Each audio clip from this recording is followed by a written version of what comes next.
wrote you a poem with my red pen, declaring my love. In return, you cut off my hair with your red-handled scissors, no less. While I was sleeping, and now I'm naked of love, living in a bottle of gin, bereft of your smell, facing a life in eternal sin. So, it's good to be back, and welcome to Acoustic Haven. That wee poem was written, as some of you know, myself and Darren were in Holland and Den Bosch at a music festival in April, a record festival, and there was a massive rainstorm when we were out walking on the Sunday, and we hid under this tree, and there was bizarrely a red pen with its two things like this, and a red scissors, and a red pen. And Dan said, you should write a poem about that. So when we got out the rain, I wrote that, and I thought, well, that ties in tonight with our guest. How? I know you're asking, but from northern part of Holland, I think, which I'm not going to try and pronounce. He's been in Belfast for 20 odd years now. So, Remco Van Straten. So this first song, it started as a love song. I had the chorus for it written, but then when I started playing it, I thought, like, it's the kind of like very wanty, needy kind of song, and that's okay if you're 20 and your hormones are still all enraged, but once you're 50, then it becomes a little bit sad. So I kept the chorus throughout the verses, wrote new verses, and I decided to make it weird, so it's a ghost story now. I'm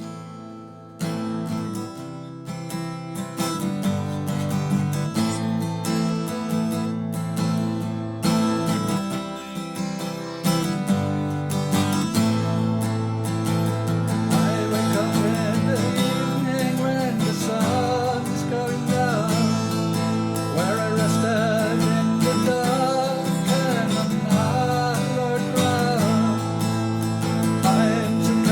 and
kiss and part at daybreak, I leave you on the mound, where my cold burns beckon me, 7 feet down. I slumber through the day till night once more comes round, buried in my wedding dress, in another crown, and I sleep so deep, and I dream.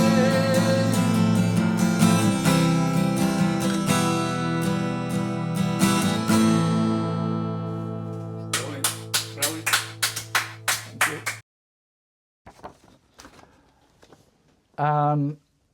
This one is about my father.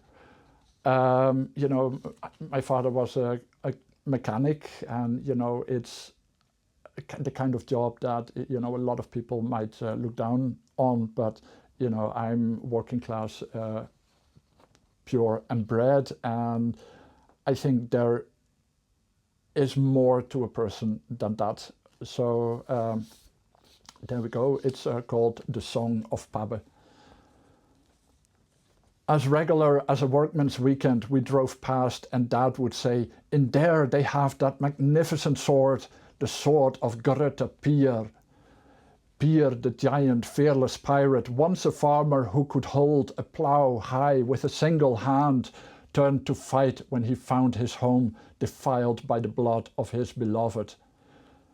Brei, bitter and green at seas, my father taught me, was the fighting phrase of a Frisian freedom that had long been stolen yet lived on in the prideful souls of my father's folk. Stories like this, imperfectly told to mark the time and forge a bond, still sparked in me the hero's light and launched a quest for 1,000 sagas. Sing, O muse of Odysseus, the trickster king who tried to defy Menelaus, summoned by feigning madness, sowing his fields with salt till they laid his song before the blade of his plough, then of drift after the princess, that wreckwood stallion and all those things.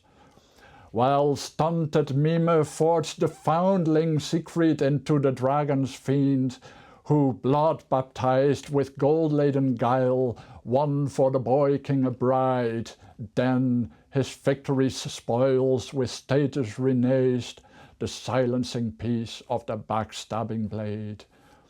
And what of that upstart planter's anger at his brother able man, who yielded to the landlord's table the best beast raised, leaving scraps for them both, and with one stone planted to Jehovah's wrath, sent dispossessed on 1,000-year wander.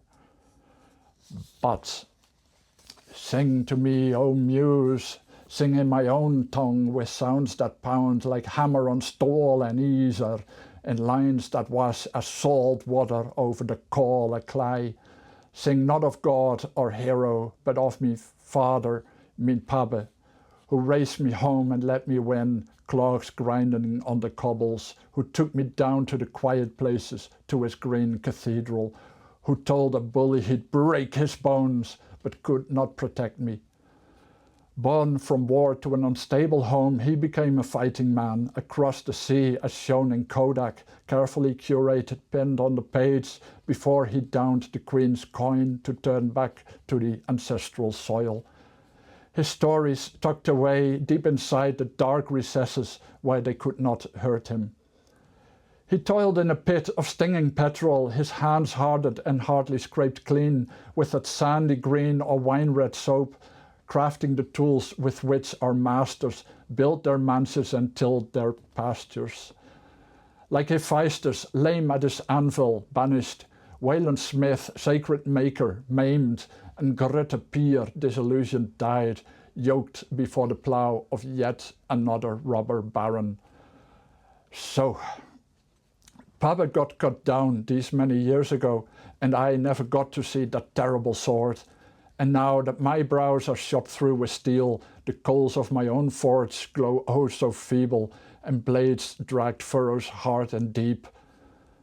When all is said and songs are done, I know that he, this common man, he did have the magic of making. Excellent. Brilliant. Thank you. Brilliant. Really, really good. All right, so the next song is from an old book with ballads, and it's called Ballads from County Down by George Francis Savage Armstrong. You know, they did have fancy names back in the days. It's from 1901. It is in Ulster Scotch, so be kind with my pronunciation.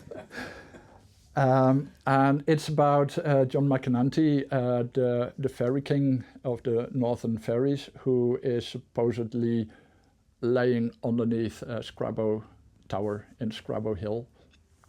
So yeah, it's about that, and the original has about 6 verses, and you know it's a bit long, so I condensed it a little bit, and yeah, let's go for it.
Macanante, Macanante, it may be you're only sleeping, Macanante, Ochane,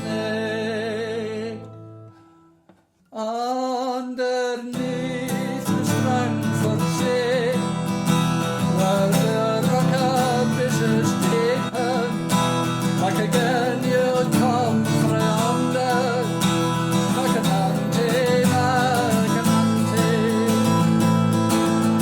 and you'll come again thereafter, with their music and their laughter,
Canante, are you deed or band or banished?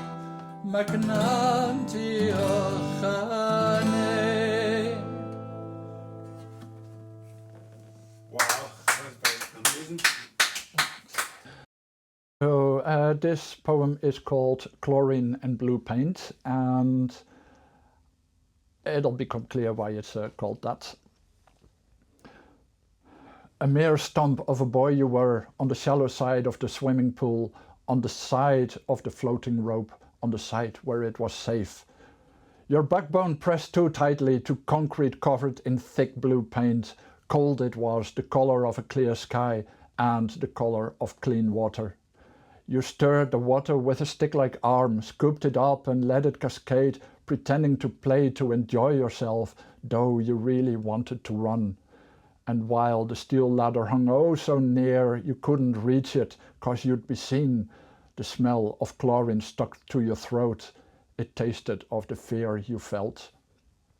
And across the pool she sat with her son, in her blue and black bathing suit, one leg rippling below the lapping water, the other ending just above it. This dread, this atavistic fear you felt, whether born with it or burdened along the way, we evolved to know that those out there, they look like us, but they are not. Neanderthal man driven to extinction, the mummified handmaiden boxed up in a museum, the broken man of Tolland torn from a bog, and the father silent in his final slumber. The man in the hole, the last of his line, Saatchi Baatman, her body on display, Ota Benga, the state fair's bushman, to be poked at and ogled and kept in a cage. They who refused to obey the binary, thrown to the wolves, pitied at best. A pound of flesh buys a single ounce of sympathy, paid for on the carousel of blame. We categorized and label and brand, we sort and segregate, put them in bins, classified, objectified, finally dehumanized, seldom seen as fellow people. And still, when I recall that small boy on the shallow end, I smell the chlorine and I see her again and I feel ashamed. Excellent. Excellent.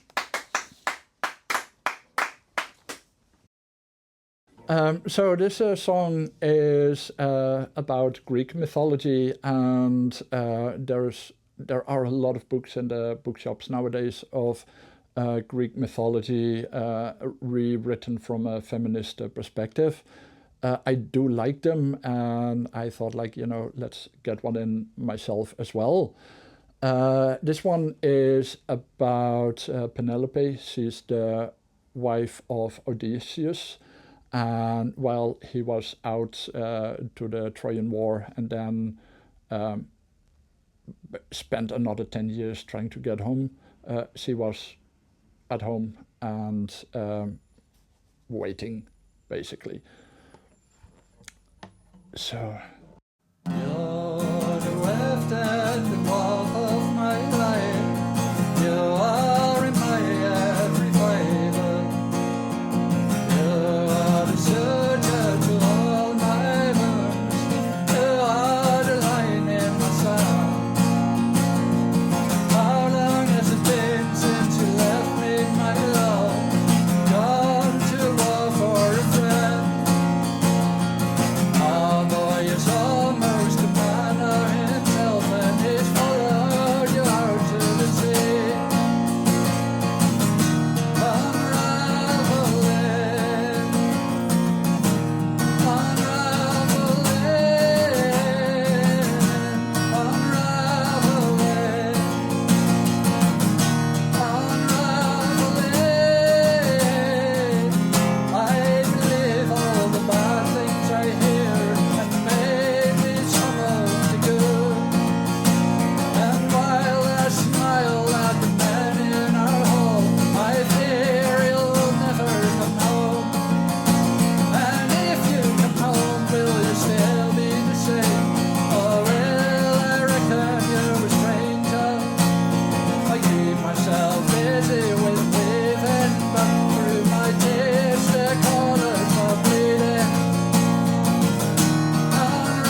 persist, listening to the crowded sirens, blinded one-eyed giants.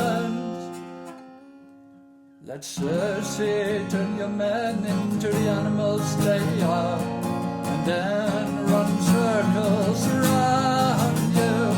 We spent 7 years on Calypso's island, water took so long to deny how, lost in the way to avoid being cursed, or does it actually excite you?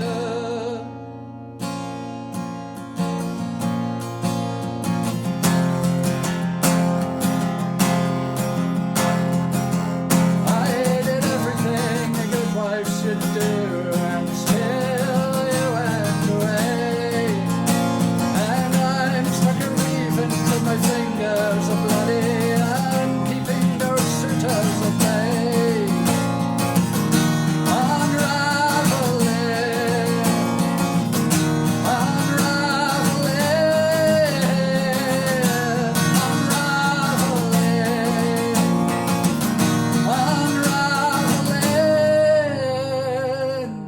I unpick my work and start again.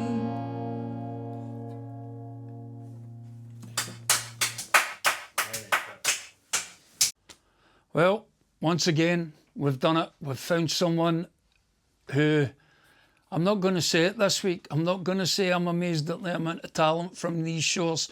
This week I'm going to say I'm absolutely gobsmacked at the amount of talent we've found from northern Dutch shores. So thanks to Remco for an amazing wee set there. It was brilliant. Really, really excellent. And so I've got a few thank yous to say now. Thanks to Ludwig and Neil for last week, for standing in for me. I had hospital duties, so there was nothing I could do. I have to say thanks to Inkhaven for our sponsorship, to Darren Livingston for doing the sound in Eddington, and I think that's about all the thanks that you're going to get from me. That's us from Acoustic Haven. Oh, next week we have Erin Cahill, and believe me folks, you're in for a treat, a real treat. So once again, that's it. That's us from Acoustic Haven. Good night. Macanante, Macanante, it may be you're only sleeping. Macanante, oh